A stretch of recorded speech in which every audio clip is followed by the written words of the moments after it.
내 등에 짐이 없었다면 나는 세상을 바로 살지 못했을 것입니다. 내 등에 있는 짐 때문에 늘 조심하면서 바르고 성실하게 살아왔습니다. 이제 보니 내 등의 짐은 나를 바르게 살도록 한 귀한 선물이었습니다. 내 등에 짐이 없었다면 나는 사랑을 몰랐을 것입니다. 내 등에 있는 짐의 무게로 남의 고통을 느꼈고 이를 통해 사랑과 용서도 알았습니다. 이제 보니 내 등의 짐은 나에게 사랑을 가르쳐준 귀한 선물이었습니다. 내 등에 짐이 없었다면 나는 아직도 미숙하게 살고 있을 것입니다. 내 등에 있는 짐의 무게가 내 삶의 무게가 되어 그것을 감당하게 하였습니다.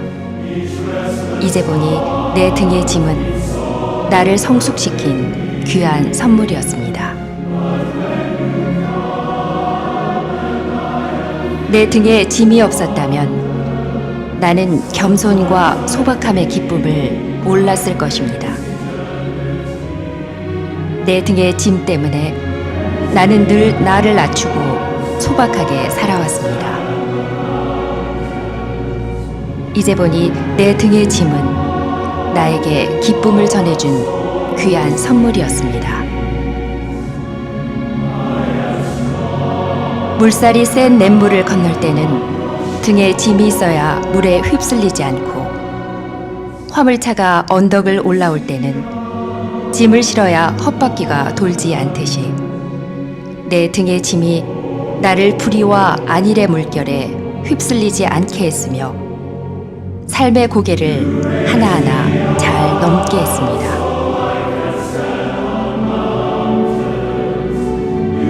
내 나라의 짐, 가족의 짐, 직장의 짐, 이웃과의 짐, 가난의 짐, 몸이 아픈 짐, 슬픈 이별의 짐들이 내 삶을 감당하는 힘이 되어 오늘도 최선의 삶을 살게 합니다.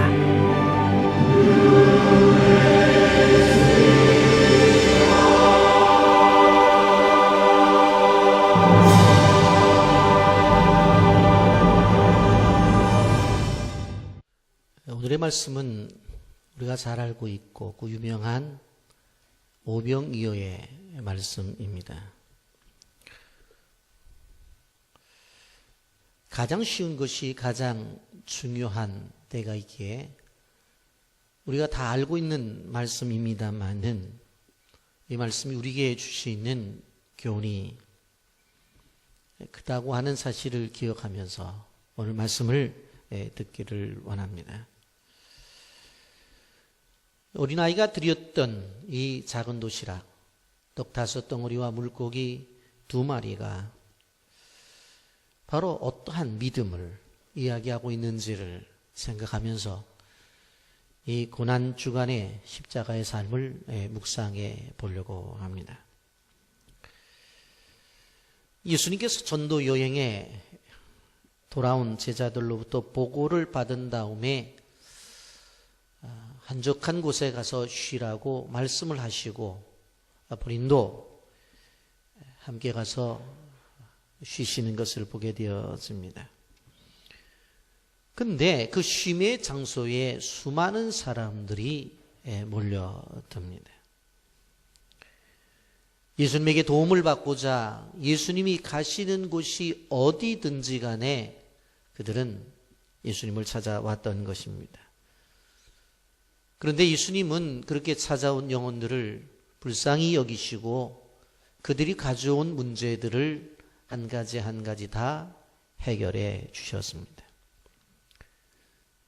34절의 말씀 보면 예수께서 나오자 큰 무리를 보시고 그 목자 없는 양 같음으로 인하여 불쌍히 여기사 이에 여러 가지로 가르치시더라. 그렇게 말씀합니다. 예수님 앞에 나온 영혼들을 바라볼 때에 예수님은 그들을 불쌍히 여기셨다. 그렇게 말씀합니다. 여기 불쌍히 여겼다는 말씀은 바로 헬라말로 스프랑크 리조마이라는 단어를 쓰고 있는데, 이 신약 성경에 바로 보험서를 중심으로 해서 12번 나오는 것을 보게 되었습니다. 그런데 이 스프랑크 리조마이라는 단어가 쓰여지면 그 다음에 문제가 해결되었습니다. 그래서 오늘 말씀도 보면 이렇게 리조마이라는 단어가 쓰여진 다음에 바로 그들의 굶주림의 문제가 해결된 것을 우리가 보게 됩니다. 여러분, 하나님과 나와의 관계 속에서 우리가 기억해야 될 것은 나 자신이 하나님께 어떤 모습으로 보여지느냐 하는 것이 매우 중요하다고 하는 것입니다. 왜냐하면 거기에 바로 하나님으로부터 우리에게 응답이 찾아오기 때문에 그렇습니다. 여러분, 우리는 끊임없이 하나님 앞에 불쌍히 여김을 받는 존재가 되어져야 된다는 거예요. 그런 존재로서 하나님 앞에 나아가고 그런 존재로서 하나님 앞에 설 때에 우리가 가지고 있는 모든 문제를 주님이 해결해 주신다라고 하는 것입니다. 사람들이 예수님에게 찾아왔을 때에 휴식 시간을 빼앗겼다고 예수님은 불쾌하지 않으셨습니다. 오히려 그들이 가지고 있는 아픔을 함께 하셨습니다. 그들이 아파하고 있는 것이 무엇입니까? 지금 수많은 백성들이 모여서 말씀을 듣다가 배고픔을 느끼는 것입니다. 여러분, 우리는 주님께서 늘 우리와의 관계 속에서 필요를 채워 주시기를 기뻐하시는 분이라는 것을 우리는 알아야 됩니다. 그냥 마음으로만 불쌍히 여기는 것이 아니라 절대적으로 그들의 필요를 채워 주시는 분이라고 하는 것입니다. 주님을 따르는 그리스도인들은 사랑할 때 예수님과 같은 모습이 있어야 됩니다. 누군가를 사랑한다고 한다면 그 사랑이 표현되어져야 돼요. 그 사랑이 생각에 갇혀 있는 것이 아니라 마음으로만 하는 것이 아니라 작은 것이라도 나누고 작은 것이라도 베풀어지는 일이 있어야 된다고 하는 것입니다. 여러분, 예수님은 바로 굶주린 심령들에게 먹을 것을 제공합니다. 42절부터 44절까지 보면 다 배불리 먹고 남은 떡 조각과 물고기를 12바구니에 차게 거두었으며 떡을 먹은 남자는 5,000명이었더라. 떡을 먹은 남자가 5,000명이었다고 한다면 여자와 어린아이를 합치면 약 2만여 명이 될 것입니다. 여러분, 이렇게 우리 주님은 우리의 필요를 따라 채워주시는 분이라고 하는 것입니다. 여러분, 사람들마다 하나님 앞에 나오는 동기가 다르죠. 그러나 우리가 기억해야 될 것은 바로 하나님 앞에 나와 구하는 이 모든 것이 기도의 기본이라고 하는 것을 우리는 알아야 되는 것입니다. 필요를 따라 구할 때 하나님이 채워주시는 것입니다.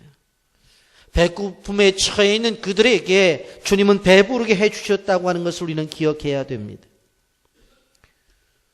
여러분, 성경에 나타난 수많은 기적들이 있습니다만은 그 기적 가운데에서 대표적인 것은 바로 이스라엘 민족의 출애굽 사건이라고 볼 수가 있습니다.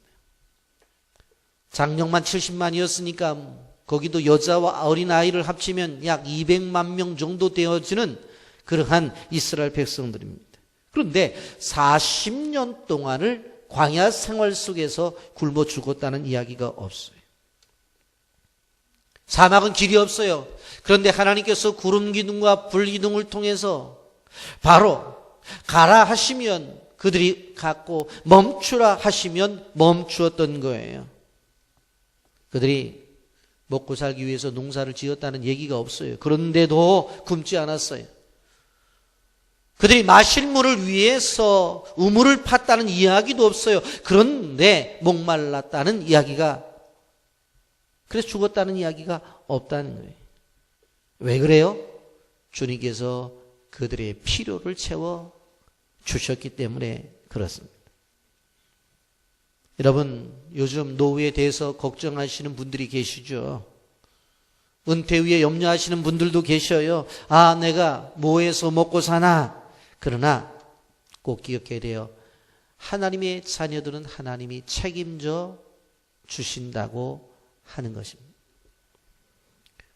공중의 새도 먹이시는 하나님께서, 들의 백합화도 입히시는 하나님께서, 하나님의 자녀들이 철저하게 하나님을 믿으면 먹는 문제도 해결해 주시고, 마시는 문제도 해결해 주시고, 입는 문제도 해결해 주신다. 아멘입니까? 여러분, 이 사실을 믿고 나가야 돼요. 우리가 현실 속에서 어려움을 당하는 일들이 많이 있죠. 그래도 우리가 용기를 잃지 않아야 될 이유가 어디 있습니까? 현실은 힘들어요, 어려워요. 그럼에도 불구하고 우리가 용기를 잃지 않고 일어서서 나갈 수 있는 이유는 바로 우리를 필요를 채워주시는 하나님, 그 하나님이 계시기 때문에 그렇습니다. 공급하시는 하나님이 계시기 때문에 그래요. 여러분, 열왕기상 17장에 보면 하루는 하나님께서 엘리야에게 나타나셔서 그리 시냇가에 숨으라고 말을 해요. 그 말씀에 순종을 해서 엘리야가 이해가 되지 않지만 그리 시냇가에 가요. 그리고 꼭꼭 숨어요. 그런데 어떤 일이 벌어져요?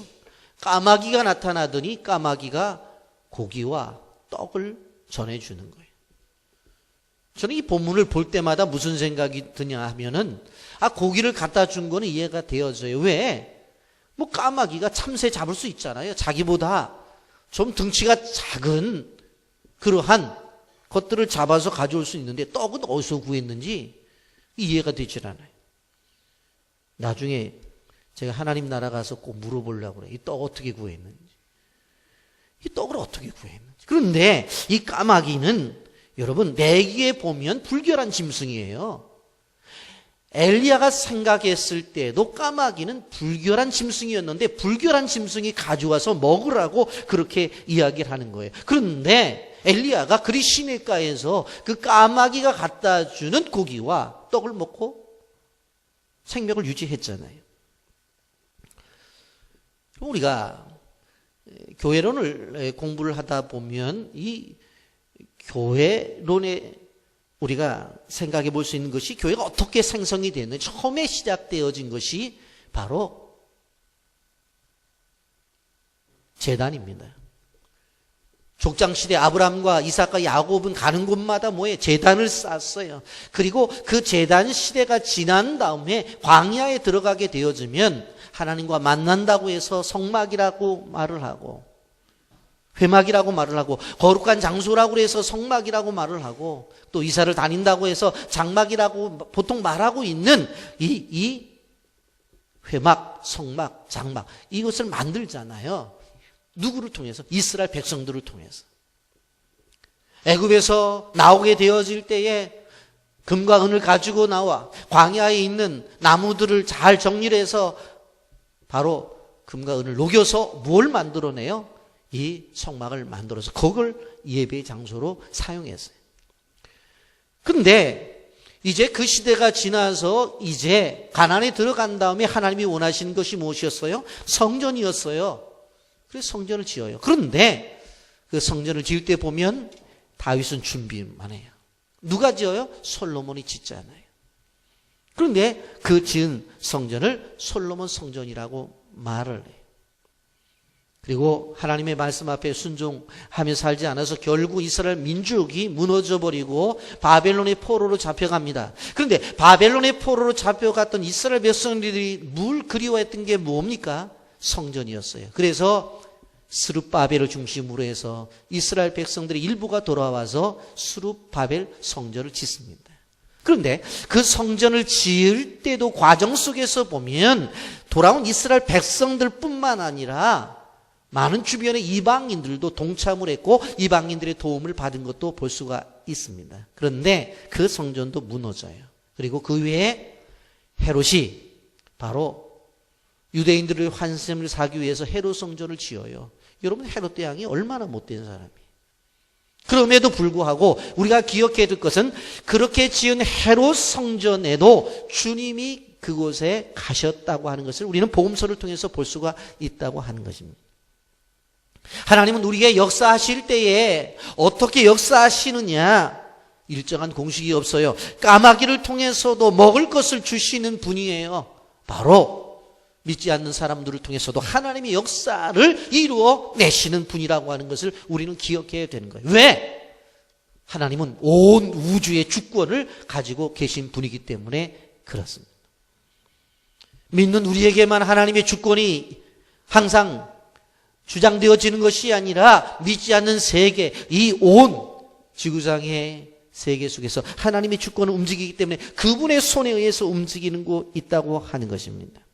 그런데 지금 베세다 들녘에 있는 그 굶주린 백성들을 먹이시는 것을 보게 되어지면 우리가 생각하는 전혀 다른 방법으로 그 백성들을 먹이신 것을 바라볼 수가 있습니다.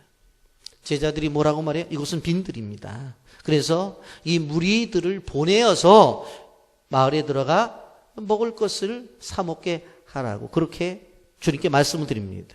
그런데 주님이 뭐라고 말해요? 갈 것 없다. 너희가 먹을 것을 주어라. 그렇게 말씀해요.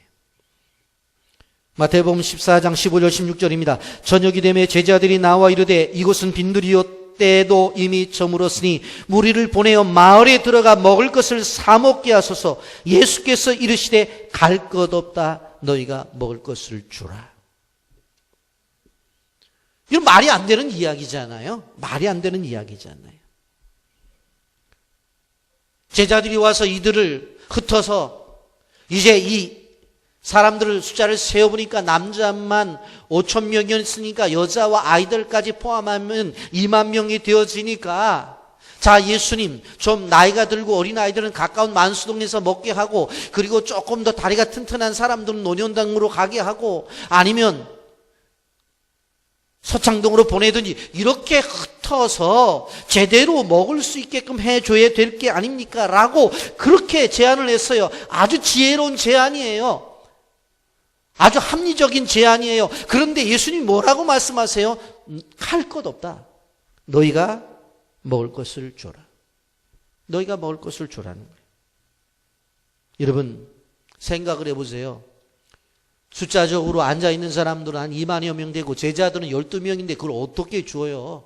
어떻게 줘요? 그래서 37절에 보면 대답하되 이르시되 너희가 먹을 것을 주라 하시니 여짜오되 우리가 가서 200데나리온의 떡을 사다 먹으리까? 이 말은 뭐예요? 200데나리온의 떡을 사다 먹이리까? 라고 하는 것은 도무지 가능성이 없는 숙제를 제자들이 받았다라고 하는 것입니다. 여러분 예수님과 제자들의 관계 속에서 우리가 하나 깨달아야 되는 것이 무엇인가 하면 첫째는 가능성을 믿으라라고 하는 것입니다. 현재의 현실은 절대적으로 불가능해요. 그러나 불가능한 현실 속에서 믿음의 사람들은 바로 가능성을 찾아내는 거예요.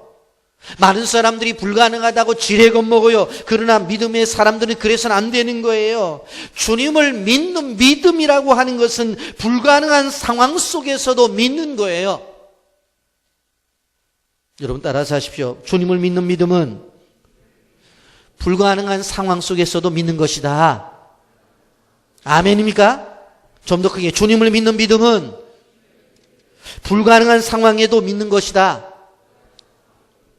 우리가 주님을 믿는다고 하는 것은 불가능한 상태 속에서도 믿는 거예요.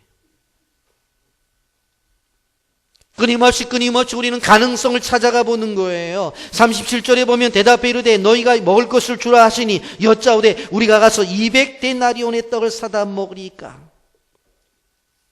주님이 먹으라 것을 주라고 하지만 200데나리온의 떡을 사다 먹여야 됩니까? 그런데 요한복음 6장 5절에 보면 이것을 계산한 사람이 누구예요? 빌립이라고 하는 사람이에요. 빌립은 매우 계산이 빠른 사람이었어요. 예수님께서 너희가 먹을 것을 주라 그랬더니 빌립이 계산하기 시작한 거예요. 남자만 5천 명, 어린아이랑 여자들 합치니까 약 2만 명 돼. 그러면 얼마가 들까? 계산을 해보니까 약 200데나리온이 되는 거예요. 여러분, 데나리온은 당시 노동자 하루의 품삯이 1데나리온이었어요. 그러니까 실질적으로 200데나리온이라고 하는 것은 우리가 한 사람의 노동자들이 한 10만 원 받는다고 생각한다면 한 2천만 원 정도가 되는 돈이겠죠. 그 돈이 필요한 거예요. 빌립이 200데나리온이나 든다고 하는 것은 현실 속으로 불가능하다는 거예요. 이 수많은 사람들을 어떻게 먹이냐? 실질적으로 이 사람들을 흩어서 지역으로 보내가지고 이 사람들이 배고픔을 해결할 수 있다고 하는 것들도 불가능해요. 어떻게 그 한 장소에 있었던 사람을 흩어서 밥을 먹입니까? 더 불가능한 게 뭐예요? 재정을 맡고 있었던 가룟 유다에게 재정에 돈이 있냐? 없다는 거예요. 불가능한 거예요. 불가능한 거예요. 결국 빌립의 이야기는 불가능하다는 이야기입니다. 왜 그래요? 빌립은 가능성을 보지 아니고 현실 속에 불가능한 그것만 보았어요. 여러분, 객관적으로 보면 빌립의 말이 맞아요. 그런데 중요한 것은 빌립의 말이 맞지만 이 어려운 상황 속에서 빌립은 믿음을 사용하지 않았다는 거예요.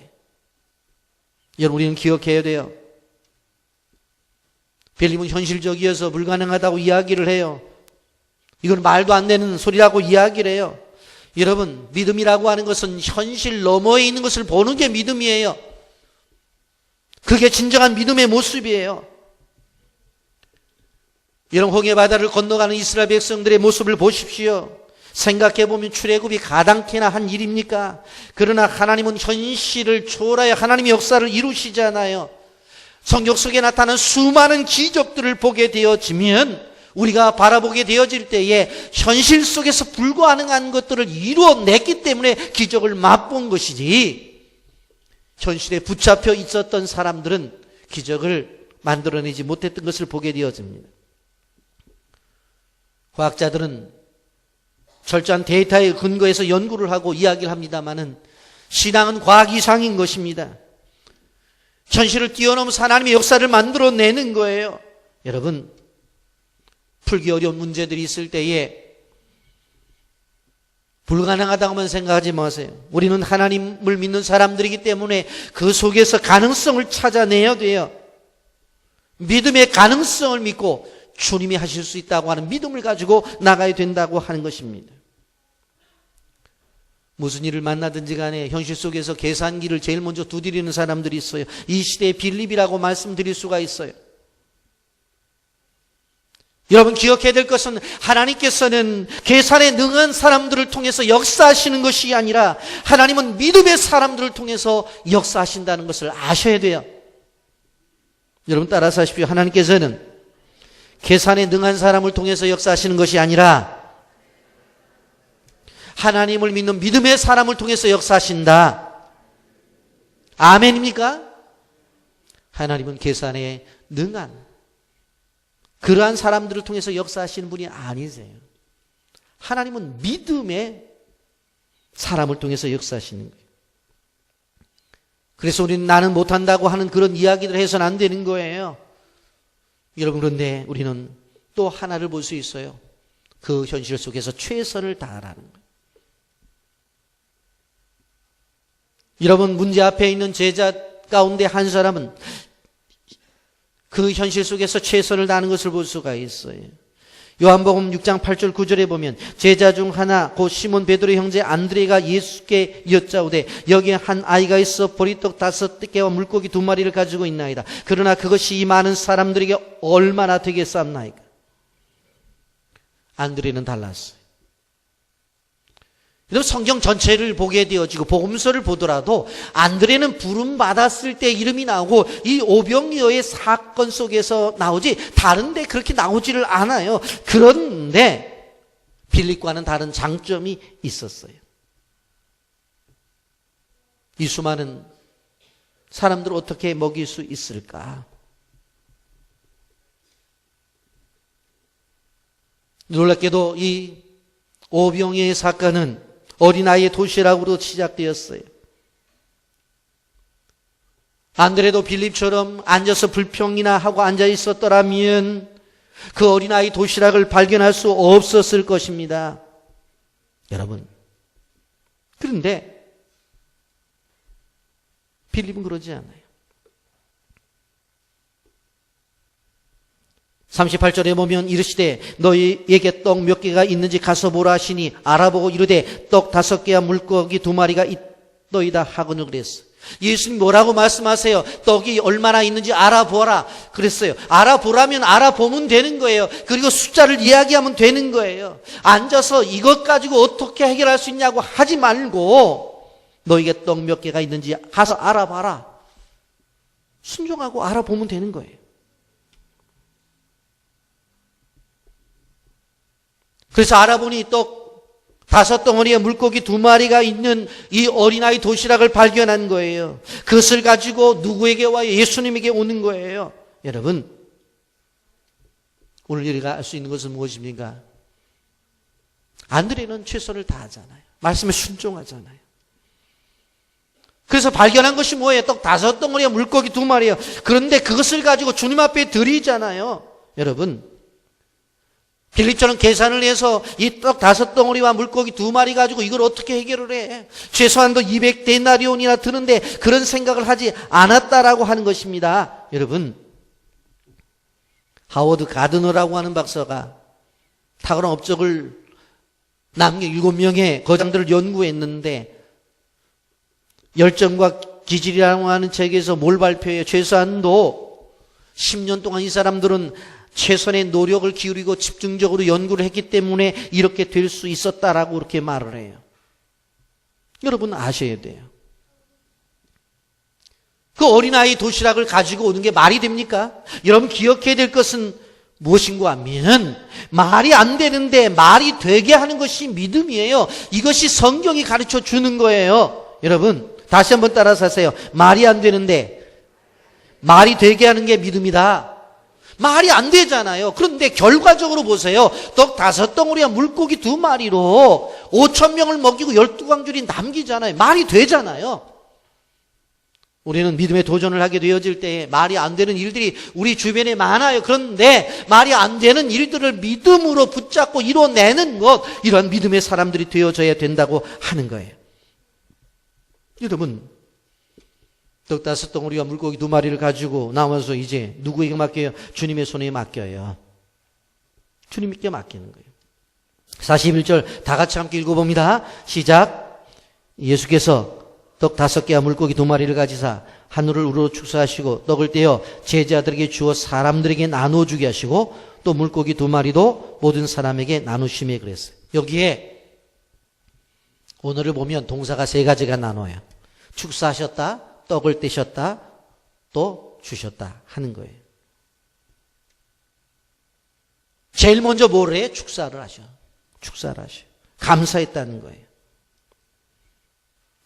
여러분 지금 수많은 사람들이 앉아 있는데 떡 5덩어리와 물고기 2마리를 앞에 놓고 감사의 기도를 드리고 있는 예수님의 모습을 보세요. 어떻게 보면 이 도시락 하나는 예수님이 드시기에도 부족한 것이었어요. 그런데 예수님은 그 앞에 놓고 감사의 기도를 드리고 있어요. 여러분 여기서 알 수 있는 것은 아주 작은 것이라도 하나님 앞에 감사하면 바로 그곳에서 기적이 일어난다는 것을 우리는 기억해야 되는 것입니다. 그래서 감사의 마음이 중요한 것이에요. 감사하는 사람이 기적을 체험하는 것이고 감사하는 사람이 하나님의 역사를 경험한다고 하는 것입니다. 여러분 5,000명을 먹여야 되는데 여자와 어린 아이들을 앞에 놓고 지금 있는 예수님은 최소한도 이 수많은 2만여 명의 사람들을 먹여야 되는데 이 떡 5덩어리와 물고기 2마리 어린아이 도시락, 그러면 그 도시락 하나 놓고 감사할 수 있냐고요. 이 수많은 사람들을 먹여야 되는데. 그런데 감사하라는 거예요. 왜? 아주 작은 것도 감사하면 그것을 통해서 기적의 역사를 만들어낼 수가 있다라고 하는 것입니다. 그래서 우리는 늘 감사해야 돼요. 두 손을 높이 들고 감사의 기도를 한 다음에 그 떡을 떼잖아요. 주님께서 손으로 떡을 찢으셨다는 거예요. 그리고 그것을 어떻게 하셨어요? 여기에 보면 떡을 찢은 다음에 그것을 차례로 나누어 주셨어요. 그랬더니 끊임없이 떡과 물고기가 나와서 바로 거기에 있는 사람들을 먹이고도 12강줄이가 남았다는 것이잖아요. 우린 이 원리를 알아야 돼요. 첫째는 감사해야 돼요. 그것을 그 다음에 떼어야 돼요. 그리고 그것을 뗀 것을 가지고 다른 사람을 향해 나눠야 돼요. 많은 사람들이 하나님이 내게 주신 것이 있어요. 그래서 감사하지요. 그래서 더욱더 하나님이 축복을 주셔요. 그래서 떼었어요. 그런데 그 뗀 것이 다른 사람에게 가야 됨에도 불구하고 다른 사람에게 가지 않고 어떻게 되어져요? 내 호주머니로 들어가요. 끊임없이 자기 호주머니로. 그건 진정한 축복이 아니에요. 여러분이 신앙생활을 하면서 하나님께서 내게 복을 주셨다고 하는 것들이 다른 사람들을 향해서 얼마나 많이 공급이 되어지고 얼마나 많이 나누어지는가에 대한 확인이 필요해요. 그게 없으면 진정한 축복이 아니에요.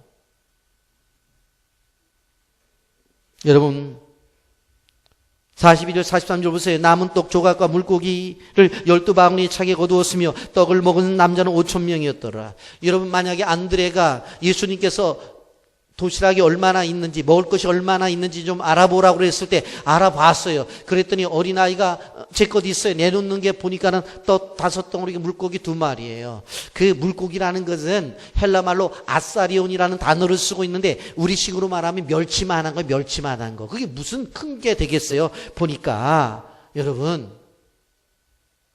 근데 안드레가 보면서 야 그걸 내놔 너나 드세요. 그러고 그냥 그래 버렸다면 기적이 나타날 수 없었다는 거예요.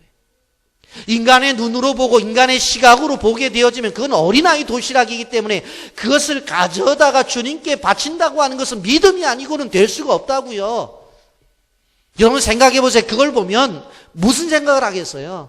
그냥 아침 일찍 엄마가 너 도시락 싸준 것 같으니까 그냥 너 혼자 먹어라. 이것 가지고 누구 코에 누구 입에 이걸 붙이겠냐? 그렇게 얘기했었을 수도 있어요. 그런데 안드레의 믿음은 뭐예요? 아주 작은 것이라도 하나님 앞에 드려지면 역사가 나타날 수가 있다는 거예요. 그 믿음이 있어요.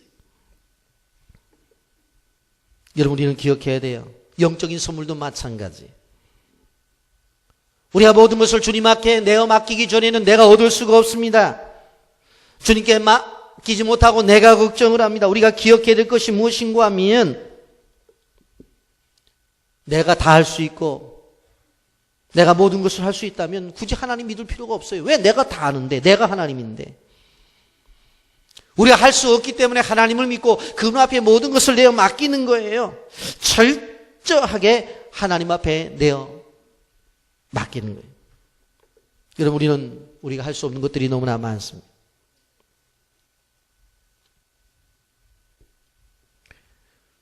떡 5덩어리와 물고기 2마리로 이 수많은 사람들이 먹을 수 있다고 하는 믿음을 가지고 주님 앞에 나오는 것이 믿음이에요. 그 믿음 속에는 뭐예요? 맡기는 믿음이 있다라고 하는 것입니다.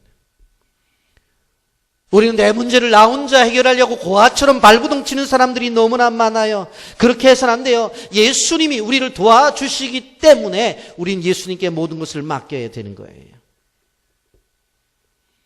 단순히 우리의 개인의 문제뿐만 아니라 이 나라, 이 민족, 우리의 교회 모든 것들을 주님 앞에 맡겨야 돼요. 가정 안의 자녀들과 내 소유와 내 미래도 맡겨야 되지만 그러나 하나님 앞에 교회도 이 나라, 이 민족도 맡겨야 돼요. 어떤 문제가 있을 때 내가 그것을 붙잡고 있으면 내가 책임을 져야 돼요. 그러나 그것을 하나님 앞에 맡기는 순간 그 문제의 책임자는 누가 되느냐?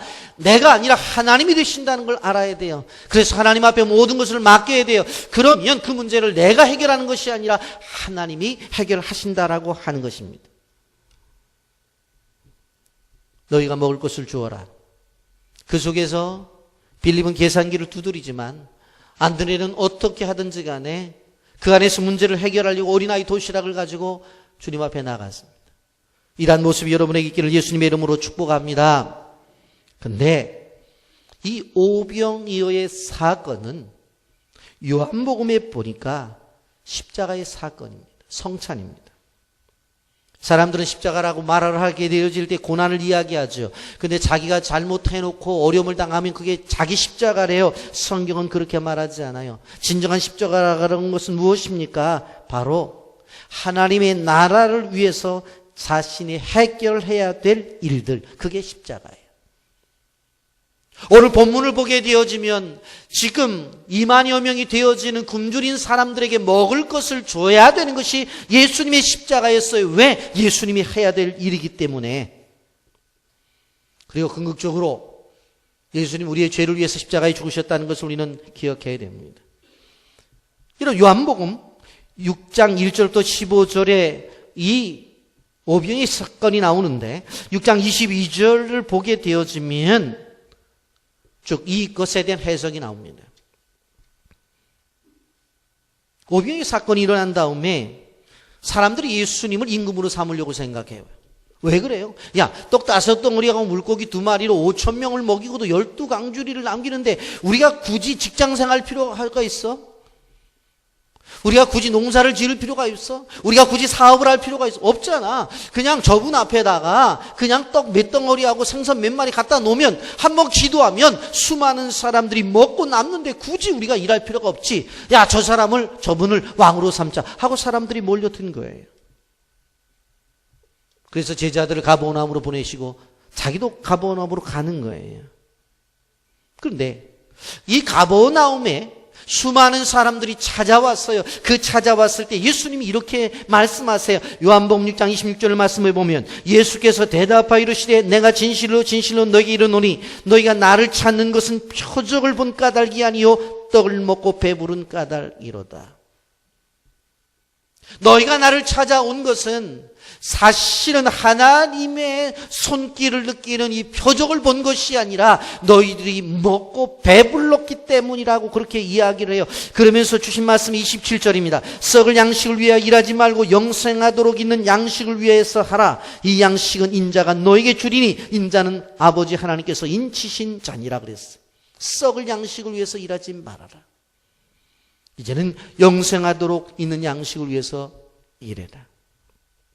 그러면서 이 떡에 대해서 33절에 이렇게 말씀합니다. 하나님의 떡은 하늘에서 내려 세상에 생명을 주는 것이다. 하늘에서 내려오는 떡은 하늘에서 내려 생명을 주기 위한 것이다. 그러면서 이 오병이의 사건을 해석하는 것이 48절부터 51절까지예요. 다 같이 함께 읽어봅니다. 시작. 내가 곧 생명의 떡이라. 너희 조상들은 광야에서 만나를 먹어서 죽었거니와 이는 하늘에서 내려오는 떡이니 사람으로 하여금 먹고 죽지 아니하게 하는 것이니라. 나는 하늘에서 내려온 살아있는 떡이니 사람이 떡을 먹으면 영생하리라. 내가 줄 떡은 곧 세상의 생명을 위한 내 살이니라 하시니라. 내가 줄 떡은 곧 세상의 생명을 위한 내 살이니라 하시니라. 성찬을 이야기합니다. 그러니까 오병이의 사건을 통해서 끊임없이 떡을 떼었잖아요. 수많은 사람들이 먹고 남았잖아요. 이제 이것을 말씀하면서 무엇을 가르쳐주고 있어요? 성찬을 가르쳐주는 거예요. 우리가 성찬식 하게 되어지면 떡을 떼잖아요. 우리만 합니까? 우리 교회만 합니까? 우리나라의 교회만 합니까? 아니요. 전 세계 모든 교회들이 하는 거예요. 그런데 이 떡을 떼어서 나눠주고 이 떡을 먹는 사람들마다 무엇을 경험하는 거예요? 주님의 십자가를 경험하잖아요. 여러분, 우리는 기억해야 돼요. 이번 주 금요일 날 우리가 성찬식을 합니다만은 송구영신 예배 때 할 때는 많은 분들이 모이는데 이 고난주간에 할 때는 잘 모이지들을 않아요. 여러분, 그래서는 안 돼요. 이 성경이 뭐라고 말했어요? 내가 줄 떡은 세상의 생명을 위한 내 살이다. 그러니까 성찬식에 동참하는 것은 뭘 말하는 거예요? 생명을 얻는 거예요. 생명을. 끊임없이. 난 이미 살았는데 아니에요. 생명을 유지하는 거예요. 끊임없이. 그래서 이 성찬식에 많은 분들이 참석을 해서 함께 동참을 해야 되는 거예요. 여러분, 오병이의 사건은 요한복음에 성찬으로 열매를 맺어요. 십자가의 사건이라는 거예요. 결국은 바로 떡 5덩어리와 물고기를 떼어줘서 수많은 사람들이 먹고 남게 한 것은, 이것은 단순한 떡이 아니라 나를 떼어줬다는 거예요. 나를 나누었다는 거예요. 나를 떼어서 베풀었다는 거예요. 그래서 오늘 성경을 바라보게 되어질 때 그 사실을 알아야 되는 거예요. 여러분, 어린아이는 그 한 끼 식사를 먹어야지만 생명을 유지하는 거예요.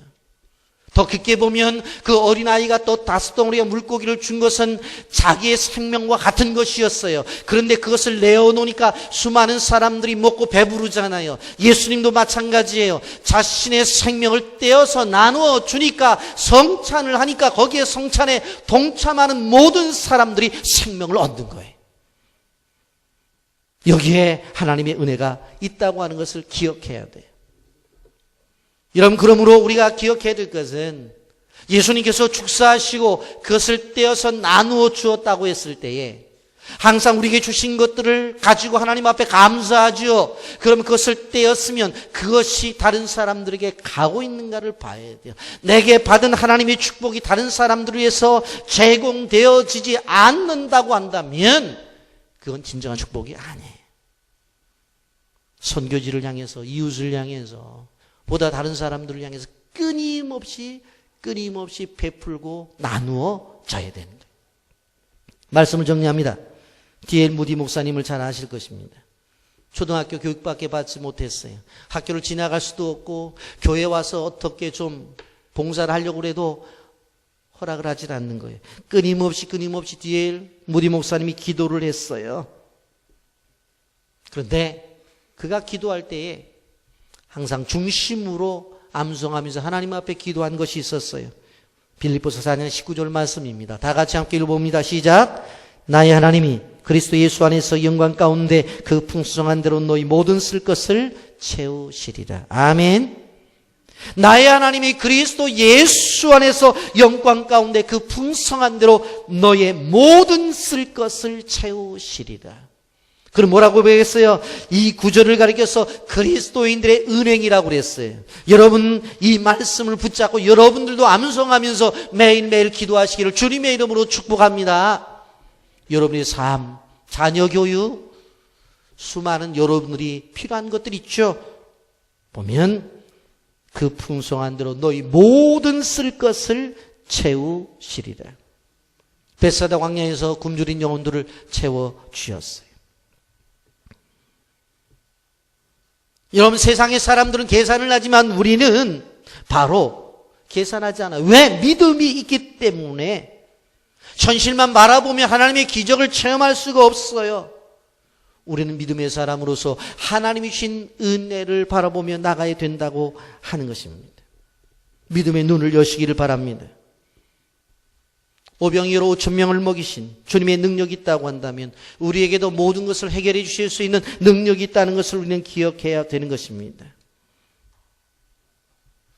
어느 교회가 엄청난 수고 끝에 입당 예배를 드리면서 고백을 했어요. 하나님께서 다 하셨습니다. 맞습니다. 우리 인생에 있어서 개개인, 그리고 더 나가서 교회, 그리고 이 나라 이 민족의 모든 움직임을 하나님 앞에 의탁하는 기도가 있어야 되겠고, 하나님이 다 하셨다고 하는 고백이 있어야 된다고 하는 것입니다. 이번 주간 고난주간에 우리가 그리스도의 고난을 기억하면서 경건하게 하나님 앞에 지내면서 그리스도께서 나를 위해서 십자가에 찍히신 그 사실을, 희생을 기억하면서 하나님께 주신 놀라운 은혜가 임하는 귀한 한 주간이 되기를 예수님의 이름으로 축복합니다. 아멘.